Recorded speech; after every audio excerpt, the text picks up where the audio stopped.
Hi, and welcome to the 8th floor Makerspace. My name is Mark Malika, and I wanted to give you a quick introduction to middle school music. So that's 6th, 7th, and 8th grade guitar. I'm going to start with the guitar rack over here. All of the children are free to bring their own guitars if they would like, but they have a guitar designated to them, one per grade. So we have at most 3 students per guitar, and they have their names right on the guitars that they can use, and so they don't need to bring an instrument from home, but they are welcome to if they'd like me to check them out or to tune them up.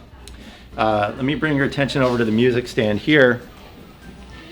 Also in school at all times are the booklets that I prepare of miscellaneous music and the textbook that we'll be using.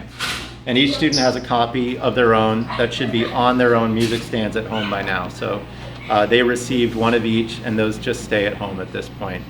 I also wanted to show you more with the safety precautions we're taking. So this would be the absolute maximum number of students in the room, and you see that we have the spacing per music stand. So we're trying to go for 3 feet apart at a music stand, and we have the different stations throughout the room. Everybody must sanitize before they take a guitar or wash their hands. And we have the air purifier going at all times in the room. So just a quick look at 2 different guitar sizes, because middle schoolers are very often right on the cusp of sizing, as you may have noticed in the guitar buying guide. Here's a full size, here's a 3/4. I absolutely wouldn't go any smaller than a 3/4 size.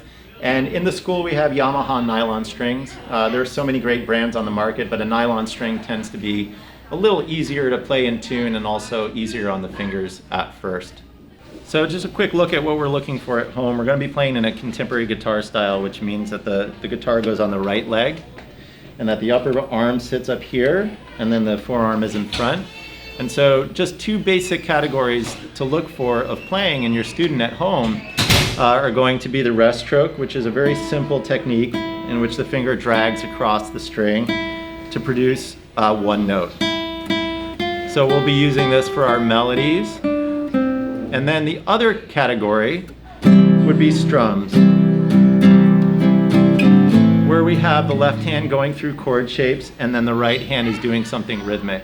So even though we're going to play folk, blues, rock, classical guitar, all these different directions musically, if the player is getting good at the note reading and the single note playing I just described, and also the rhythmic and chordal playing I just described, those are the 2 main things to keep going at all times. Try to find a nice flat lap, so a low chair for somebody to practice so that the guitar is not sloping away, something comfortable like that. And I do recommend a music stand or something similar if we're using a desk that we use like a prop for a cookbook or an iPad or something where the music can stay. And remember, those 2 textbooks just stay right at home the whole time.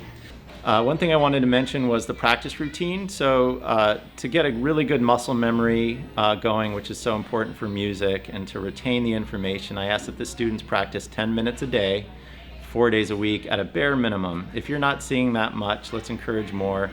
And again, that would be the bare minimum. It helps to get those different days of the week to make it really stick. When we get together in class, we're playing together in ensemble, meaning together.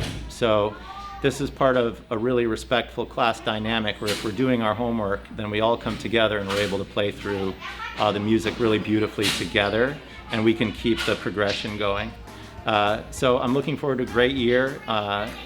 Many great things have happened already in these first 3 sessions, and I look forward to hearing from each of you and to meeting you. Thank you.